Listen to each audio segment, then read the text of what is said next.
We're going to talk about the impact of parental incarceration on children.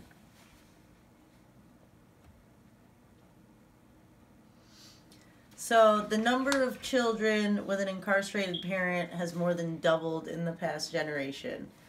So most of the children that are at disadvantages are coming from poverty-stricken neighborhoods and ones that are already have a lot of crime.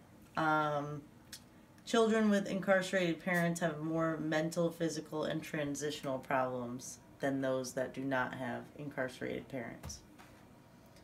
So the most disadvantaged youth are minorities and those in poverty. They're at the greatest disadvantage. These are those residing in neighborhoods of concentrated disadvantage, and they're at a higher risk. So people with a lower socioeconomic status. Different risk factors that might be in these neighborhoods or families include drug and alcohol abuse, domestic violence, family instability, economic uncertainty, and ineffective parenting. So some youth might already be at a disadvantage when their parent is incarcerated. Minorities and those in poverty are at the greatest risk. 25% of African American children will have a parent incarcerated. So some issues that occur to children with incarcerated parents, internalizing behaviors. So when a parent is incarcerated, the child is dealing with different stressors and trauma that leads to internalizing. So parental incarceration is a strong risk factor for internalizing emotions. So the stress and the trauma that the incarceration causes for the children, they actually internalize, and there's a lot of stigma associated with parental incarceration, which leads to shame and them not being able to talk about what's going on. So the internalization would be the effects of that stress and trauma leading to depression, anxiety, and other mental health problems.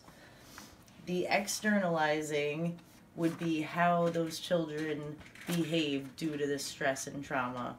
So that would be acting out, delinquency, violence, aggression, and crime. There are many mental and physical health consequences associated with parental incarceration.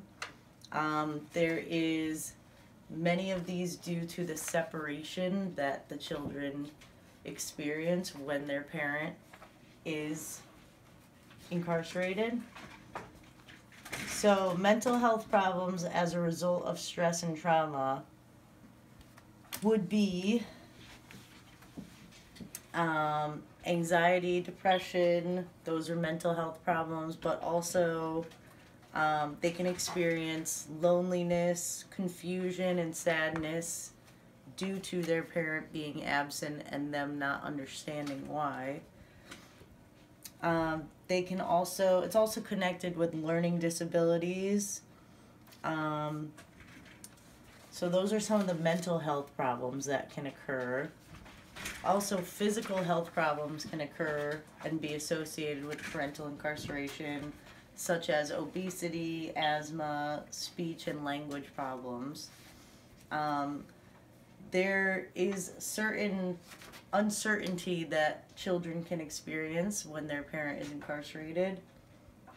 They may have unstable incomes in the family. They may have not enough supervision going on in their family. So this can all lead to stress that can also lead to physical health problems. Neglectful parenting, lack of health insurance, loss of income, these all can lead to physical health problems too. There's many developmental and educational consequences that can occur due to parental incarceration. There is a lack of a disciplinary figure many times, and this can lead to lack of supervision and guidance. These children, when they're growing up, going to school, there's going to be a lot of negative influences, and if they don't have the proper supervision and guidance, then they may go down the wrong path. Less structure at home creates more of a stressful environment for them at school because it is so structured. If they don't have that parental supervision at home, then when they are in that structured environment at school, they do not do as well. And there are many negative effects on their academic performance, as it leads to, like, if they don't have the guidance, they don't have the motivator at home, they're missing that parental role. And often this is due to the other parent that's not incarcerated having to work 2 jobs, pick up the slack for the loss of income, and they don't have that motivator because they're not there. Transitional issues. When a child transitions into adolescence, they're going to be dealing with a lot of different physical, mental, sexual changes, and that combined with the stress and trauma of the parental incarceration can lead to them acting out more and the externalizing of behaviors. Also, with adolescence to teenagehood and adulthood, these same stressors and negative effects can come into play. They're trying to heal from a loss that's not acknowledged from society. This was in one of the studies associated with the stigma and how that can affect them negatively. When they're transitioning, this can be detrimental to them as well.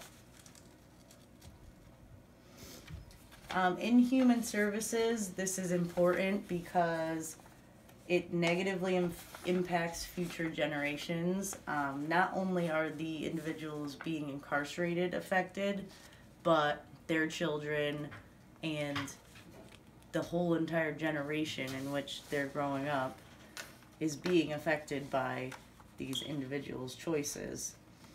In human services, we can try to help not only the people being incarcerated, but their families and their children as well.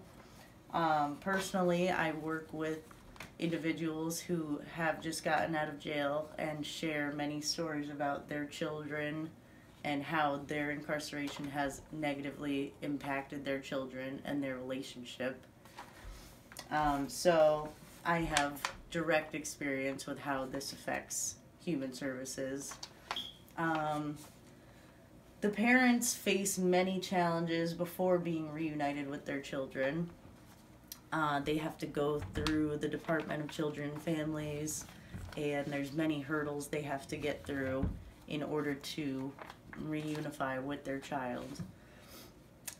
This can be stressful not only for the parent but for the child as well. And this is a big part of human services, is this reunification process and figuring out what is the best situation for the child. As human services workers, we can also work with the parents to repair the relationships with their children and their spouses and work to repair their families. So opportunities to improve. There's many different areas we can improve to try to help those who are dealing with the parental incarceration experience. Family-based therapies can try to utilize in addition to individual therapies. That can work with both the parents and the children together in trying to open up about their feelings and how the incarceration affected them, so it's not so much of a stigma and they're not internalizing those feelings. Professional help during visitations. There could actually be a professional present during the visitations, so the child and the incarcerated parent can have a mediator of sorts, so the stress is lessened. Mental health treatment for troubled youth, because the troubled youth often, they're externalizing their behaviors and their emotions that have occurred because their parent is incarcerated. So basically they're taking out their emotions on their troubled behaviors. So getting these youths the proper help instead of putting them in jail is definitely important. So mental health treatment over just assuming they're behaving badly for no reason. And support groups, utilizing support groups for those with parental incarceration and families that have been dealing with that experience can be effective as well. Thank you.